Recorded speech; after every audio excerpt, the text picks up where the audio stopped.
نەیژەن. ئەم شیعرە ساڵی 1948 بڵاو کراوەتەوە.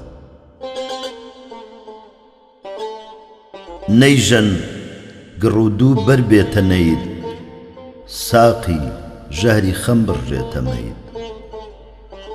تەنیام بێ هاوڕێم ساپیاڵەیە مەی، ماندووم دڵزارم نامەردە سادەی.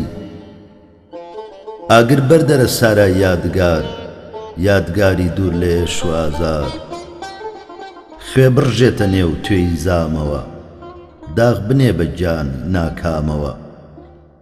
دڵەی بە وەفای یار باوەڕ کردوو، بخەرەوە شوێن عمری بابردوو.